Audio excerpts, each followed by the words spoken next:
Hi, welcome back to Happy Home Crazy Mom. And today I just wanted to share a cool experience I had this week. I have kind of an ongoing theme you've probably heard in my recent ones about, trying to figure out how to deal with older kid dynamics in the home, how to respect their adulthood, but at the same time, they still live in your home, right? He's in transition. This one particular child I'm talking about, he's transitioning. He's only here for a short time. And he is saving money, he's productive, all these good things. But I've sensed there's a little tension in the home. There's a lot of correction going on back and forth. Anyway, there's a little negativity surrounding this. And I'm an idealist, and so I'm like, well, can we fix this? Is there a way to see around this? And I've been trying to just handle it from the side and just trying to help the kids that were kind of in the tail end of that conflict and figure out, my son will deal with it. He's a good guy. He'll work it out.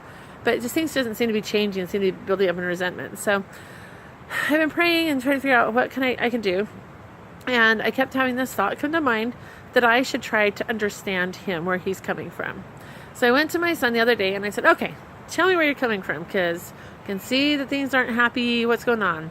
He's like, and I'd given him a little heads up that I wanted to ask him that question.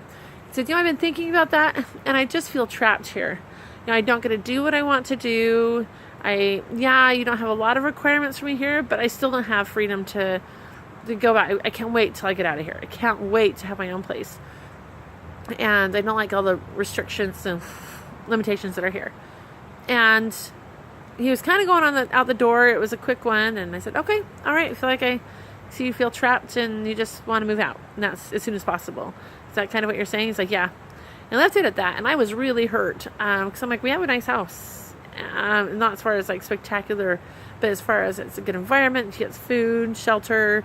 It's clean, we take care of things. It's noisy sometimes, but really it's just human, whatever. And there's a lot of chaos, and so that's really hard for him apparently. So anyway, I was really hurt. I was hurt, and I'm like, then why is he here? Why does he stay here if it's so bad for him here? And I thought that was my first response, was hurt. And then I brainstormed on a paper, and I put his name in one circle, and then another circle put things that are good about our house, or good reasons to be in our house, because I kind of needed to see that for myself. And so what I do when I brainstorm is I put their name in the circle, or the subject in the circle, and then I do little lines coming out of it with different ideas. So like one idea might be, so from Kel's perspective, there's a lot of chaos. There's not freedom to talk to Reika, his fiance, as much as he wants to without interruption. He wants to be a little more independent. So there's that part of it. And then advantages of being in our house. There's a ton of them. Insurance taken care of. He has a vehicle to use, not every time he wants to, but pretty much when he needs to. He doesn't have to pay for that, for gas. There's just all these things that he doesn't have to take care of. And I was able to say, wait, we have an awesome place here. This is just him. This is his perspective here. But his perspective is real. And so that was kind of a series, kind of happened over a couple days. And then I was like, okay, God, things still aren't fixed. Is there a way to make it better? Because with me, I'm like, it's still uncomfortable. And if it's uncomfortable, it seems like you can fix it. So I was praying about it, and the Spirit recommended, sorry, just stretching notes here, Stephen R. Covey's Understanding. I think you can Google, YouTube it, whatever. And it says on there that first you need to seek to understand. And so that means you give them the moment, and you don't try to criticize them, correct, or teach, or anything. You just listen to them and show that you understand them. So I tried it, and it was really cool. It was after basketball one day, and you could tell he kind of rolled his eyes, because anytime he talks with mom, it's going to be mom throwing him under the bus or manipulating him or whatever. And so he's like, okay, I'll talk to you. So I understand you feel trapped, but I don't know why. Why do you feel trapped here? Because we have a good house. We have a good place. We're supportive. Why is it you can't wait to get out? I understand getting married, but you have like 6 months. You're here, right?